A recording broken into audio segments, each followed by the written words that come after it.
Bueno, hermanos, este es el último video en la serie Panorama del Nuevo Testamento y con esto vamos a terminar nuestro estudio del libro de Apocalipsis. Esta es parte número 2 del escaneo de Apocalipsis. En la primera parte vimos que es un libro apocalíptica y expliqué lo que esto quiere decir. Y voy a ponerles un enlace debajo de esta enseñanza para que puedan también ver un video sobre la literatura apocalíptica hecho por Bible Project. Es excelente este video y espero que lo vean.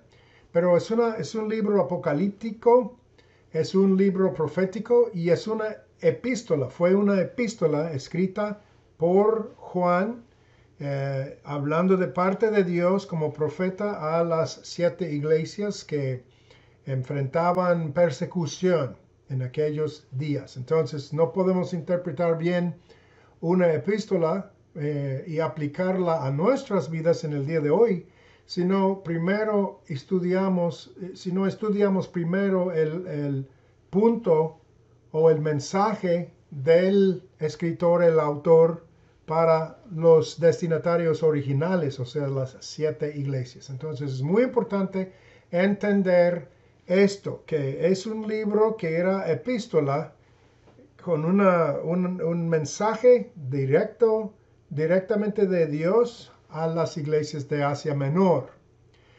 Y luego vimos que es una profecía, es una epístola, es un libro apocalíptico, pero sobre los siglos han habido al menos cuatro diferentes formas o escuelas, digamos, de interpretación del libro.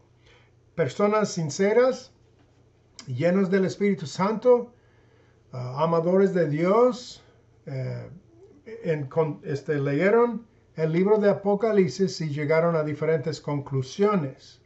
Todos, estoy seguro, casi todos buscaron la guía del Espíritu Santo, pero su trasfondo y diferentes puntos de vista que tenían influyeron en su interpretación. Y hemos visto estas 4 escuelas, por decirlo así, de interpretación. La primera era la alegórica, que dice que Apocalipsis es una alegoría, tiene un mensaje espiritual para toda edad, toda época de la iglesia, pero se trata de la batalla cósmica entre el bien y el mal, etc., el diablo y Dios, y da esperanza a los que sufren persecución al saber que al fin y al cabo Dios triunfará. Bueno, la segunda escuela fue la preterista, que tiene la idea de que o todo el libro de Apocalipsis o por lo menos una gran parte del libro de Apocalipsis ya ocurrió en el pasado. No es un libro que predice el futuro, no está hablando de los últimos días, sino que más bien se dirigía o se refería a los eventos que iban a ocurrir en el primer siglo. El preterismo dice esto. Y como dije, hay personas que creen que todo sucedió en el pasado y otros que dicen que la mayoría sucedió en el pasado, pero en otras palabras, hay diferentes variaciones de preterismo. La tercera escuela es la histórica, que cree que las 7 iglesias de Asia Menor no eran solamente iglesias literales de Asia Menor, sino también cada iglesia representaba una época de toda la historia de la iglesia hasta el día de hoy. Y todavía en la internet encontré una transparencia que les voy a mostrar, que hay gente que en el día de hoy todavía cree en esto, pero en su mayoría los eruditos ya no aceptan esta escuela. Pero tiene ciertas cosas positivas en su favor. Y luego la última escuela fue la futurista, y la futurista es la más común aquí en Estados Unidos y en Latinoamérica. Todas las iglesias que he visitado yo, casi sin excepción, creen en este concepto de que tenemos la primera parte de Apocalipsis en que Juan ve su visión de Jesús en la isla de Patmos, y luego la parte de las epístolas breves a las 7 iglesias. Pero luego, después de esto, desde el capítulo 4 en adelante, todo lo demás lidia con eventos del futuro que todavía no han sucedido en la tierra. Entonces es una profecía del futuro. Y hermanos, es interesante saber que han habido diferentes combinaciones de estas escuelas. O sea, gente que acepta la escuela preterista, pero hacen una combinación con la escuela histórica también. Hay algunos futuristas que creen en parte en el preterismo y en parte en el futurismo. Y otros hacen otras combinaciones. Personalmente tiendo a creer que pues todas las escuelas tienen validez, tienen sus puntos positivos y negativos. Tiendo a ser más preterista, pero preterista parcial, porque creo que nos queda una parte para el futuro, ¿sí? Hay diferentes escuelas, diferentes teologías también de los últimos días. El estudio de los últimos días se llama la escatología, de una palabra griega, escatón, que quiere decir las últimas cosas, las cosas posteriores, ¿sí? Entonces hay diferentes teologías en cuanto a la escatología. Perdón que no puedo hablar con mucha fluidez en español. Pero esto afecta, por ejemplo, el área de más desacuerdo de todos es sobre el milenio y sobre el rapto. Hay los que son de diferentes escuelas que tienen ideas contrarias en cuanto al milenio. O sea, están de acuerdo en lo demás, en general, con los de su escuela, pero tienen diferencia de opinión en cuanto al milenio. Hay diferentes opiniones sobre el milenio, qué es el milenio. Y el milenio solo se enseña, solo se menciona en capítulo 20 de Apocalipsis. Sin embargo, hay muchas teorías e ideas sobre el milenio. Una idea es que por muchos años se creía que el milenio, la misma iglesia de Cristo iba poco a poco a cristianizar al mundo y causar que el mundo se sujetara a Dios y que Cristo iba a reinar así a través de nosotros la iglesia. Y Él iba a llegar al final, ya que habíamos reinado por 1000 años bajo su poder, bajo su dominio. Luego hay amilenialistas que dicen que no, el milenio no es nada literal, no se toma literalmente. El milenio significa la edad del Mesías, en que Él está reinando, porque hay versos en la Biblia, como Romanos 5:17, que dice que los cristianos reinamos en la vida. Entonces algunos dicen, Él es el rey ahora, su reino ya ha llegado, esta es la edad del Mesías y este es el milenio. Y luego cuando Cristo venga en el futuro, esa es la eternidad. Y luego hay otros que son más populares ahora, que son premilenialistas, que creen que Cristo va a venir y Él va a iniciar el milenio, ¿sí? Entonces el milenio, Él trae, Él causa, Él inicia. Y esto es lo del milenio, pero luego está lo del rapto, que Cristo va a arrebatarnos en el aire. Algunos dicen que el rapto ocurre antes que los 7 años de tribulación. Otros dicen que el rapto ocurre en medio de la tribulación y otros al final de la tribulación. Y otros, como preteristas, mayormente no creen en esto de 7 años de tribulación. Esta idea viene de un libro del Antiguo Testamento, Daniel y los preteristas no creen en tal cosa. Sin embargo, digo todo esto para que tengan una idea nada más. No puedo ir muy profundamente en esto porque es un escaneo, nada más, un panorama del Nuevo Testamento, pero quería hablarles de esto.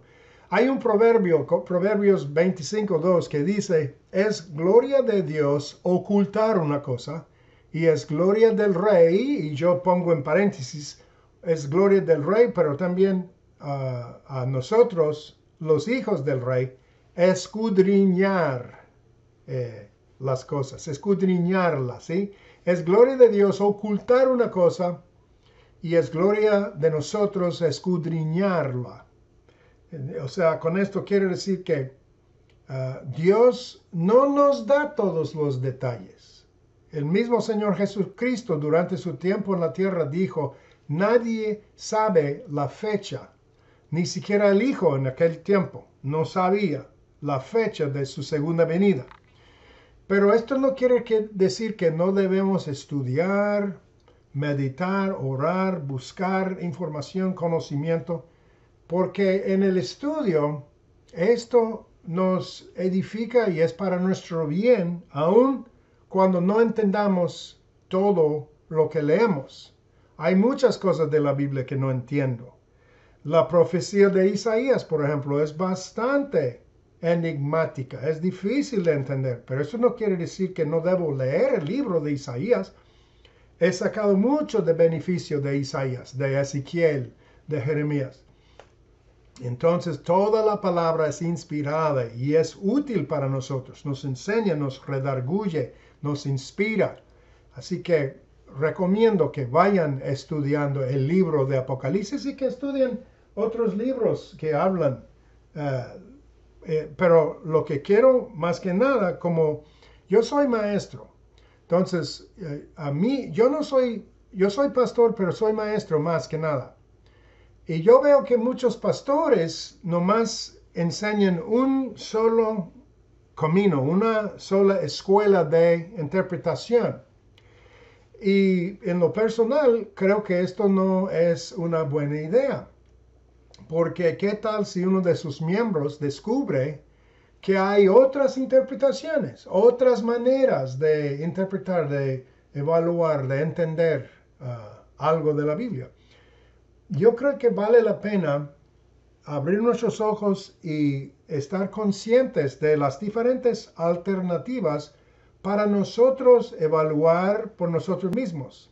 Meditar, orar, pesar, medir y llegar a nuestras propias conclusiones. Así es que yo, en lo personal, cuando enseño, tiendo a enseñar las diferentes maneras de interpretar. Ahora, en el tiempo que me queda, quiero dar un escaneo de los bloques o las divisiones del material del libro de Apocalipsis. En breve, ¿ok? No más en breve. La primera sección, capítulos 1, 2 y 3. Allí encontramos la visión, cómo Juan recibió esta Apocalipsis, esta revelación de Jesucristo en la isla de Patmos. Y es algo bien interesante, ¿no? Él era prisionero bajo persecución. Él había andado en las iglesias de Asia Menor. Él mismo, Pablo las estableció, la mayoría. Pero Juan y Pedro también enseñaban, predicaban en esas iglesias. Eran sus amigos, sus hermanos. Y se preocupaba por ellos. Pero fue arrestado y llevado a esta isla. Yo en los años 70 fui allá con la marina en mi barco. Más o menos, estuvimos muy cerca a la isla de Patmos. Y es una área bonita. Las rocas son muy blancas allí. Y el mar muy cristalina y muy azul. Entonces es bonito, pero era no más como una piedra. Y el pobre Juan, en su vejez, tuvo que trabajar allí con cincel y martillo, rompiendo piedras. Imagínense qué tan difícil. Pero Dios le dio, el Señor Jesucristo le dio esta visión, esta revelación. Abrió sus ojos, como verán en el enlace abajo.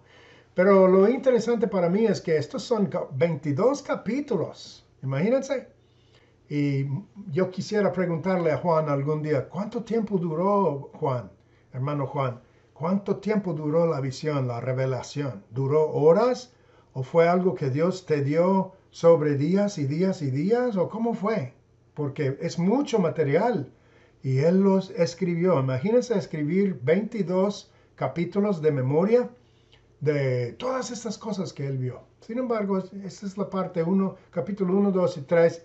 Y tenemos lo de las 7 iglesias allí, que como mencioné, eran epístolas cortas a cada una de estas iglesias. Y esta parte es muy interesante, muy útil también, porque ahí vemos cómo el Señor anda en medio de las iglesias, cómo Él ve todas las cosas de las iglesias.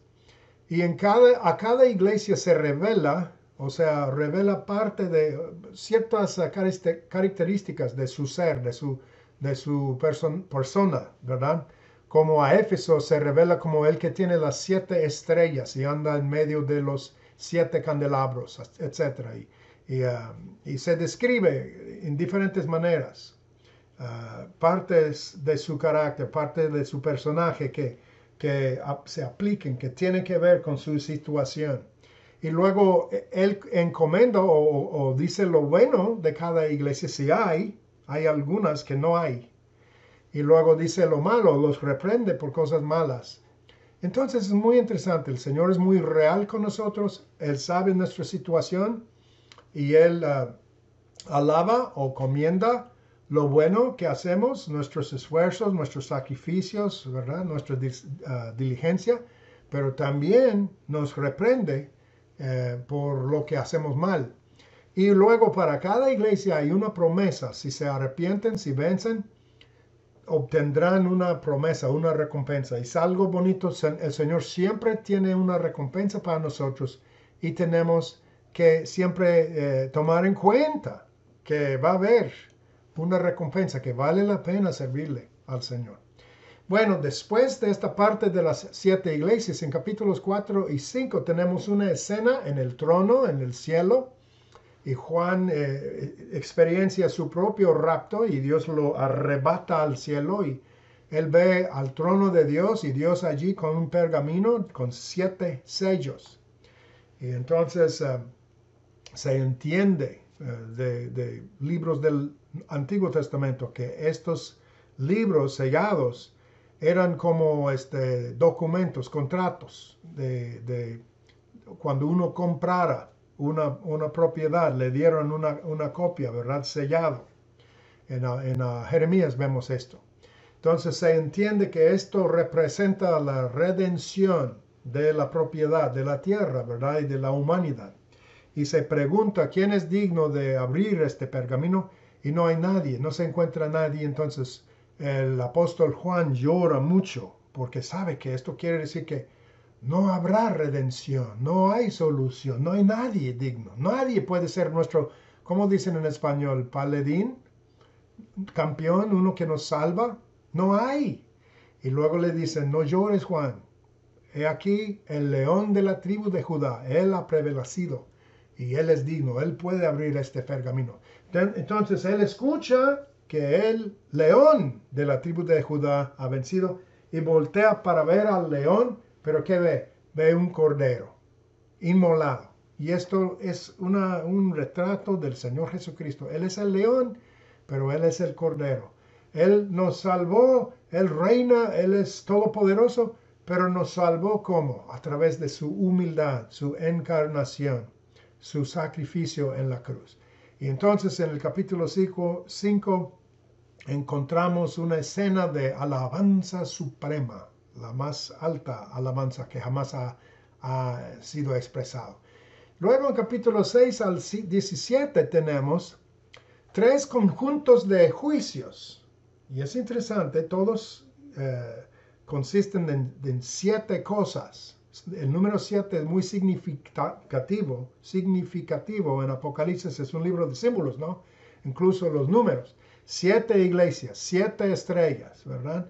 Y en esto de los juicios vemos 7 sellos, 7 trompetas y 7 copas. Y en medio 7 señales. La señal de la mujer vestida del sol, por ejemplo, y de la señal del dragón. Entonces, mucho simbolismo y representan juicios que Dios va a soltar sobre la tierra y va a destruir la maldad y echar fuera los enemigos de Dios y redimir la tierra. Muchos toman estos sellos como, y estos tres conjuntos de juicios como cosas en línea. Suceden las 7 sellos, los 7 sellos y 7 trompetas, etc. Y otros dicen que no, son la misma cosa desde otro punto de vista. Sin embargo, la idea es los juicios. Luego en capítulo 17 al 19 tenemos la caída de Babilonia. Y Babilonia representa toda la maldad de la tierra, la religión falsa desde Nimrod, los enemigos de Dios, los enemigos de sus santos. Y vemos la caída de Babilonia, tanto comercial como religiosa. Y allí yo creo en lo de la escuela alegórica, en el sentido de que han habido muchas Babilonias. Babilonia y luego el reino de los Medas y persas y de Grecia y de Roma y luego Hitler y la Unión Soviética y cada país humano, cada imperio humano, como dicen los de Bible Project, se convierte en Babilonia sobre el tiempo. Entonces, luego tenemos en capítulos 19 y 20 una batalla. Parece que es la batalla final y hay dos diferentes batallas y algunos dicen que es la misma batalla desde otro punto de vista. Y luego es la única mención, capítulo 20 es la única mención del llamado milenio. Y muchos han expandido mucho y hablan del milenio y tienen muchas ideas del milenio. Pero como dije, hay mucha diferencia de opinión sobre el milenio. Existe el amilenialismo que dice que el milenio es ahora, que es el reino del Mesías, ahora es la edad mesiánica, la edad del Espíritu y de la Iglesia. Otros dicen que la Iglesia va a conquistar y cristianizar al mundo, esto es el postmilenialismo, y otros dicen que no, que todo va de mal en peor hasta que llegue Jesús y Él va a establecer el milenio en la tierra. Va a ser un milenio de 1000 años literalmente y Él va a reinar desde Jerusalén. Diferentes ideas hay, hermanos. Este libro habla es un manual de los últimos días y explica las diferentes posiciones que la gente tiene sobre estas cosas. Tal vez un día expandiré o hablaré más de estos temas, pero ahora es un panorama nada más. Y luego en el capítulo 21 al 22 tenemos la cena de bodas del Cordero en el cielo o en la tierra, no se sabe dónde, y la recreación de cielos nuevos y una tierra nueva. Y es la boda del Cordero con su novia, ¿verdad? Nosotros la iglesia. Pero en otro sentido es la boda, va a ser la restauración y la unión del cielo con la tierra. A mí me gusta pensar que, como dicen varias canciones, nosotros no pudimos ir al cielo, no podríamos, no éramos capaces, perdimos al cielo. Entonces Jesús vino desde el cielo a la tierra porque Él quiere que estemos con Él. Y en verdad el cielo no es allá, sino que el cielo es el lugar donde Dios reina. Y cuando Cristo viene, Él va a establecer el reino a través del universo. Y Él va a reinar en todo el universo.